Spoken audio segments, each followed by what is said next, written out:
Welcome back to the Finding Peace After Trauma Summit. Our next guest is Christine Knight. She is a therapist like moi. And what I want to tell you about Christine is that she is a talk therapist for the subconscious mind. So if you think about that, that's really powerful because we are so much more than what's swirling in our head. She helps you reveal the inner parts within who you are, running survival strategies based on your past so that you can be healed and you can create a life you truly love. So we are delighted to have you here today. I think that's all I wanted to say. So take it away. I appreciate that, Karen. And it's really an honor for me to be here speaking with all of you. And I absolutely love my work. This has been a long journey to get here. I am a survivor of childhood abuse. Um, Grew up in a household of domestic violence. My father was an abusive alcoholic, severely physically abusive. And um, I also am a survivor of sexual abuse, childhood sexual abuse. And I struggled for many decades and was always in search of healing and transformation. The one thing I really wanted was inner peace and that inner freedom, inner liberation. And I finally did find it along the way. But just to make a long story short, I found hypnotherapy back in 2010, I believe. I had a major divorce in 2008 of a 10-year marriage. Was a It was a good marriage, that one was. Just to be totally transparent, I've been married and divorced 5 times in 30 years. And it's something that I used to hide, used to be ashamed to share and embarrassed. And now it's actually the pain that brought me to my purpose. I kept repeating the same cycles over and over. Um, as I will go over in the talk a little bit deeper, our inner wounds that are caused in childhood will keep recreating themselves with perpetrators that look similar to the original perpetrators. And all that is intentioned to, it's by the subconscious and it's intention to really have that inner pain acknowledged and accepted and loved. So in 2010, I found hypnotherapy. It changed my life at that point in time, helped me receive major healing that I had been searching for after the divorce. And so I was able to be trained in it and then start um, providing that service to other people. And there were still my own inner wounds and pains and behaviors that were still repeating. And there were also people that I couldn't help. So I got deeper training into clinical hypnotherapy and transpersonal hypnotherapy, and then went to grad school, working on my master's to become a psychotherapist. And along the way, I found internal family systems. Internal family systems is a psychotherapy model that works within the subconscious. It's non-pathological, which means um, it doesn't lay its foundation on diagnosis or labeling of a condition or a behavior or disease. It focuses on the subconscious and revealing the inner parts within the subconscious that are driving the survival strategies, and thereby protecting the pain that comes from the inner wound of the inner child. And after my fifth divorce is when I found internal family systems. And I was in that therapy with an IFS practitioner for a year and received major healing. So I became trained in the model by the IFS Institute, level 1 training, and am awaiting my level 2 training to start in December. And it is my life's work. All this happened, the scenic journey. Um, I really feel, I really feel for victims of domestic abuse. I have been on both sides. I've been a child having to watch it. And I married, the first marriage that I had was to an abusive alcoholic. So I experienced it myself um, as a direct victim. And the pain and trauma that is embedded into the subconscious um, does have its effects, lasting effects into adult life. And I really have a lot of compassion for victims of domestic abuse. And I'm here to tell you I'm living proof. I am living proof that it's an event that happens to us, but it does not define us. There is a way. There are guidance from many different approaches. Even just in this summit, there's a lot of different, very skilled, well trained, and experienced practitioners to help guide your journey to healing. And I do really strongly suggest getting help, getting guidance. Um, it's it's it's just a relief knowing that somebody walked that journey before you and is now trained in the skills to then really help you um, in your healing journey. It takes a lot of courage to begin that healing journey and to go inward, and it is scary, but it is so worth it on the other side. And with guidance, that journey can really happen a lot faster. So today, I want to really empower you with the emphasis that you are not your thoughts, and you are not your emotions, and you are not your pain. All of that is a part of you. So some of us have been raised with the theory of monomind, that we are the person doing any certain behavior. We are angry, we are jealous, we are scared, and it's a part of us is angry, a part of us is jealous, a part of us is scared, and it's not the true us. Even the inner child parts of us that hold that pain of that inner wound is a part of us. And to find our true self, our core essence, as I call it, we need to peel away those layers of those different parts. So today I want to talk to you about the subconscious and how it without conscious awareness, it controls 90% of our lives running on autopilot.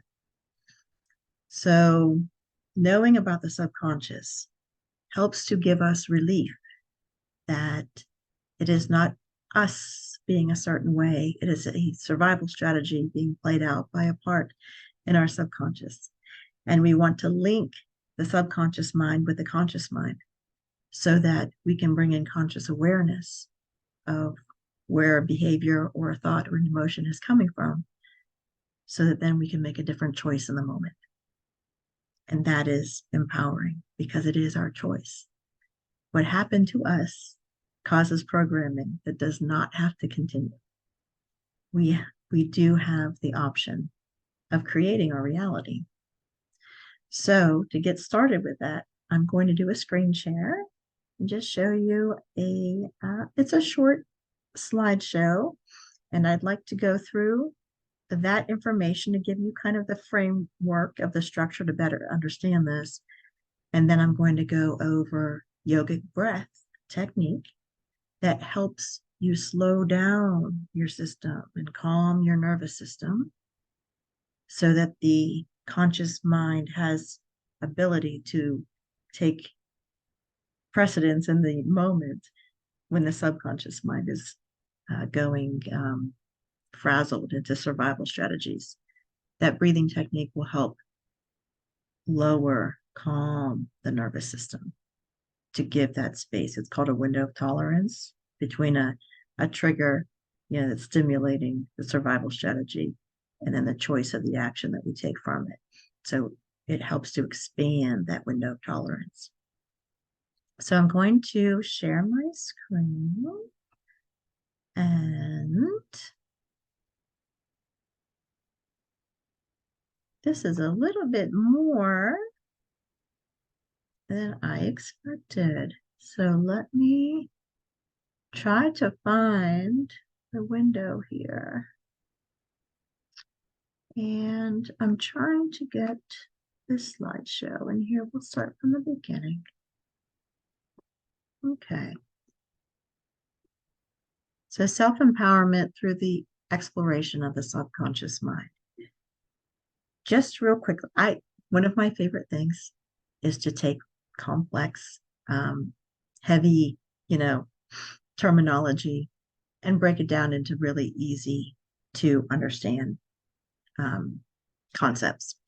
So the subconscious mind, and I kind of have a habit of pointing to the back of my head. So the subconscious mind is the human instinct survival brain part, and then the conscious awareness, the prefrontal cortex is our logical reasoning brain.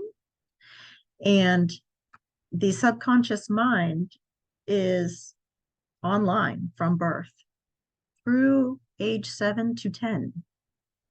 And it's wide open, basically in hypnosis, soaking in, absorbing in everything around us. Most definitely from primary caregivers.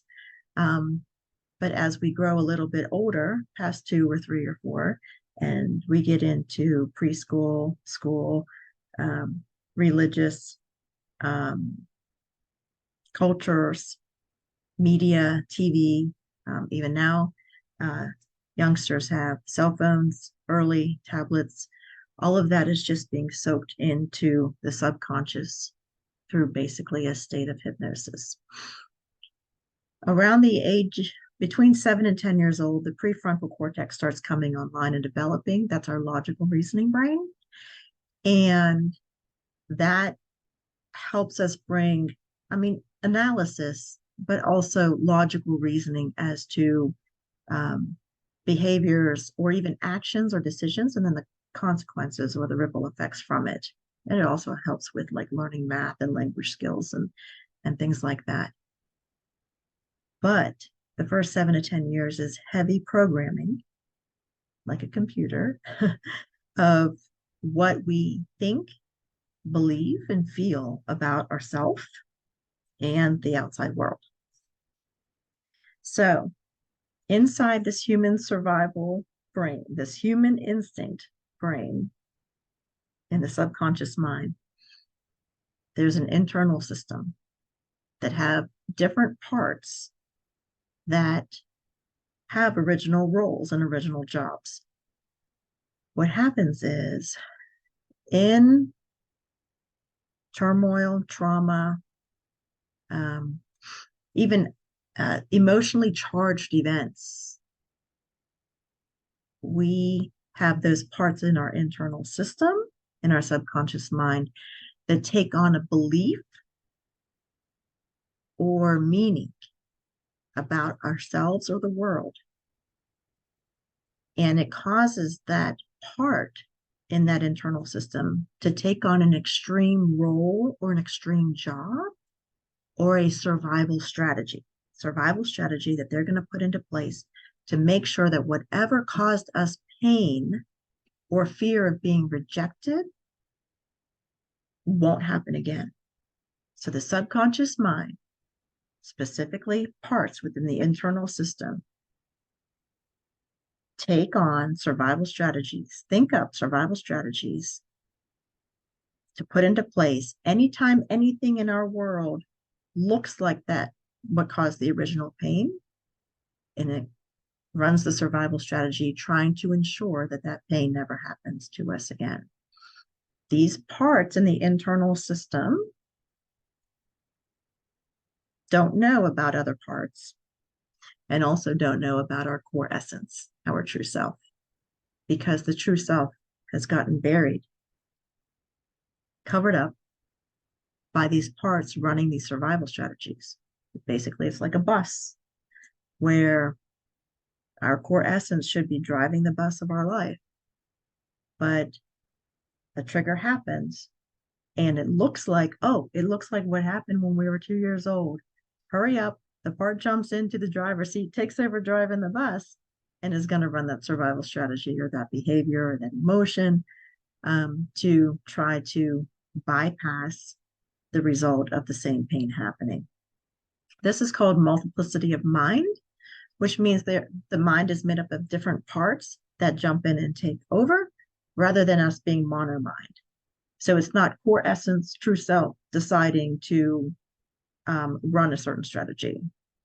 Multiplicity of mind states it's a part of the internal system trying to run the survival strategy, trying to take over and run it, rather than true self is deciding each strategy for each moment, which would be considered mono mind.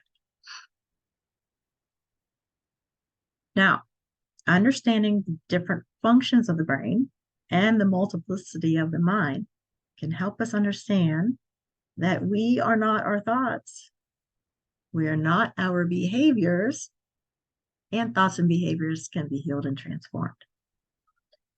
Our core essence, our true self, once revealed, can build a relationship of communication and trust with these inner parts in the subconscious mind, help unburden them from their survival strategies, and then can go to the young parts, the inner child parts, the parts that were shoved out of the system. They're still there, they're just on the outskirts, and bring healing, acceptance, love. And that helps dissipate the survival strategies. I am living proof. I tell people my triggers have been reduced by 90% and are continually being reduced because I continually do the work. So that brings us to yogic breath. When we are activated, when we are triggered, our nervous system gets dysregulated, which means it's going to go way up into hyperarousal or way down into hypoarousal. Hyperarousal is things that look like survival strategies, that look like running, fighting, aggression. Hypoarousal is when the nervous system almost freezes. So it looks like freeze. It looks like dissociation, checking out. So the nervous system, this is survival strategy, but the nervous system is actually being driven by the parts of the internal system in the subconscious mind. So one of the ways to expand that window of tolerance for us between the trigger, the stimulation, and the resulting behavior or thoughts is yogic breath, because it calms the nervous system. Now, when you're in the middle of something, there's a trigger and you just get activated and you lash out, that means that you have a very short window of tolerance. And I joke around and say that my window of tolerance used to be inside of 2 seconds. Like, boom, I would react to it like immediately, knee-jerk reaction.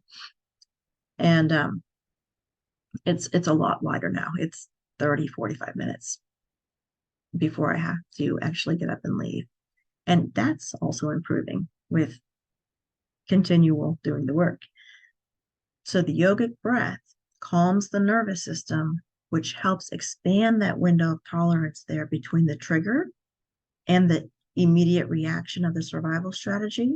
And that window of tolerance time gives the brain a chance to move out of the subconscious mind and into the logical reasoning brain in the prefrontal cortex.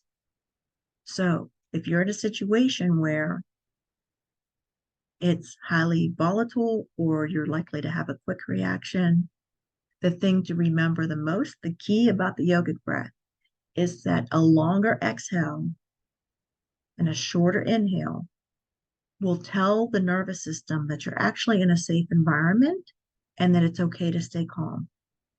Longer exhale tells the nervous system it's safe. So remember that key. That's the shortcut to this exercise.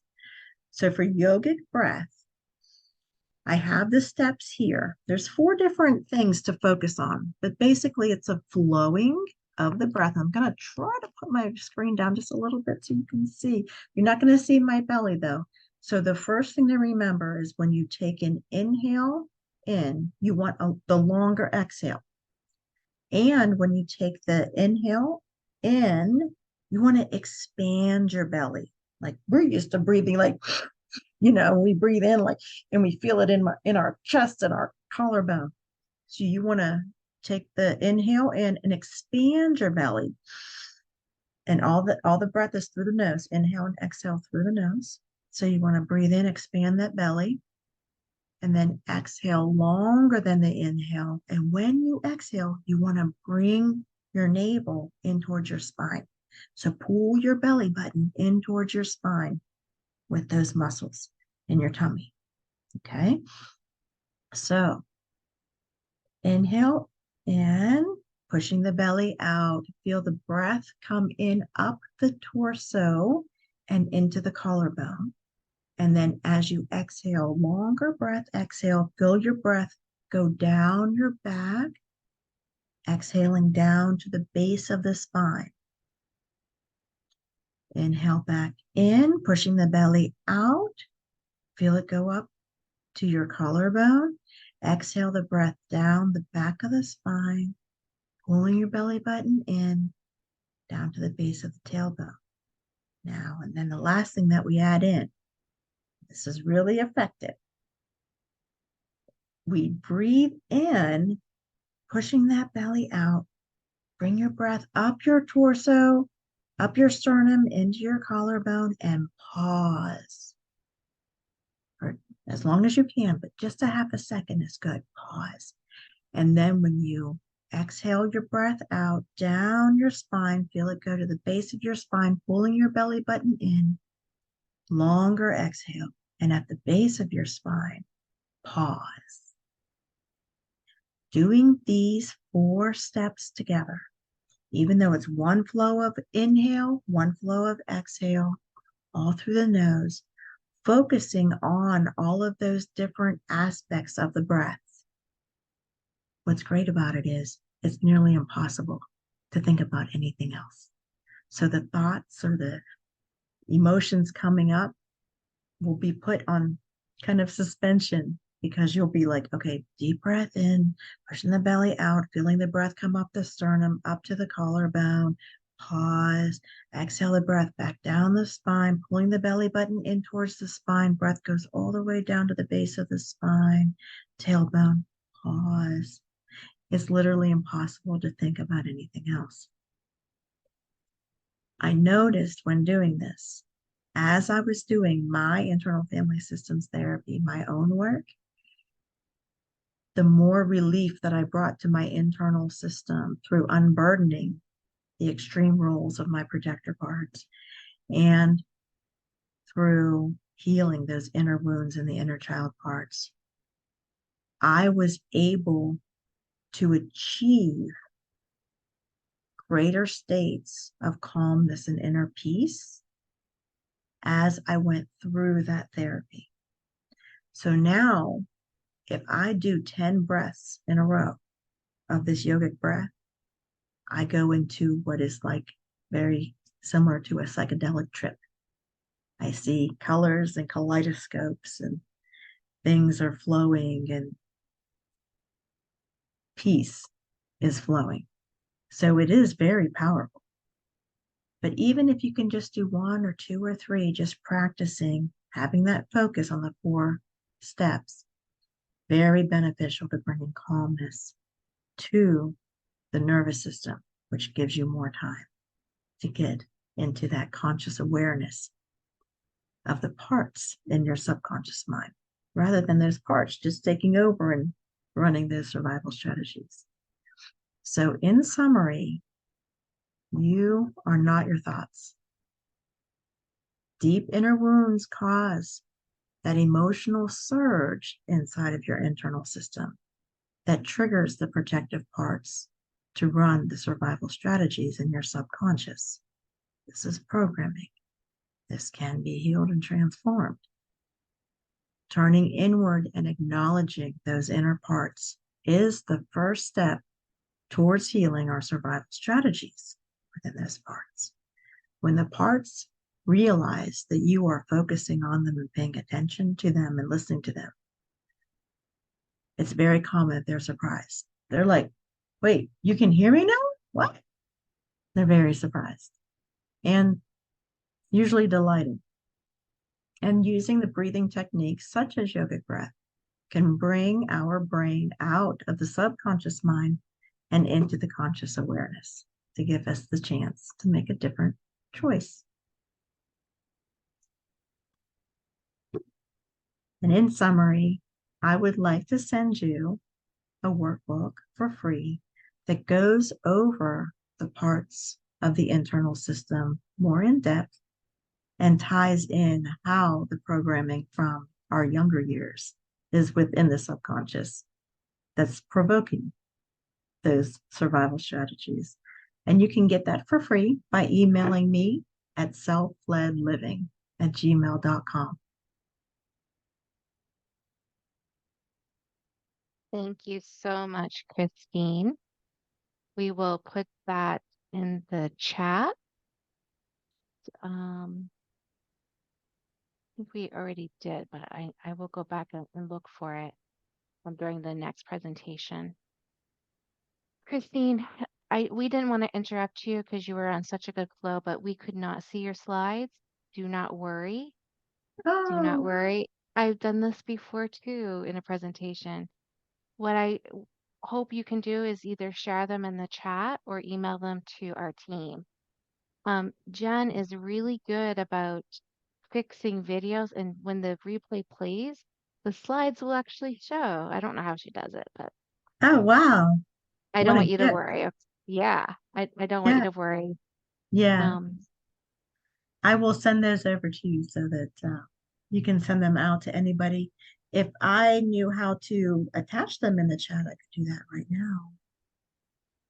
now Zoom allows that to happen. It used to not work but there's a little file button at the bottom of the chat. But either way is fine. We'll get it to everybody. And Okay. also, there's a request for your email again. If you could share that in the chat too, Yeah, it's whatever you're comfortable. Okay. self-led-living@gmail.com. And I call it self-led living because in internal family systems therapy that I use in the subconscious mind, our self energy is what that the ultimate goal is to have our self energy leading our life. So it's self-led living at gmail.com. Very good. I want to just share really quick. I don't want us to get off time again. One of my favorite pieces of what you did. I had a few favorite pieces, but the vulnerability about sharing about your marriages, to Mm, me, that was very empowering because a lot of survivors, we are very unlucky in love until we love yes, ourselves. And even then, relationships are hard. So I thought that was vulnerable. I think that can give people some like, oh, okay, it's not just me. most definitely. Relationships are hard, really Yeah, hard. yes. Yes, thank you for naming that. I really appreciate that, Karen. I've done a lot of work around that. Yeah, I'm on my third marriage, and I used to not want to tell people that either. There's a lot of shame involved, especially as therapists. We like, well, how are we going to help other married couples if we can't get it right ourselves? It's very different. It's so Mm-hmm. much easier to preach at people different techniques than actually do them. So, Mm-hmm. Mm-hmm. yes. So thank you again, Christine. If anybody would like to ask Christine questions, please go to our Facebook page. Hopefully she could be able to pop in every so often the next few days to answer your questions. So thank you, Christine. Yes, I would love that. Please send me the questions. It was an honor. Thank you so much.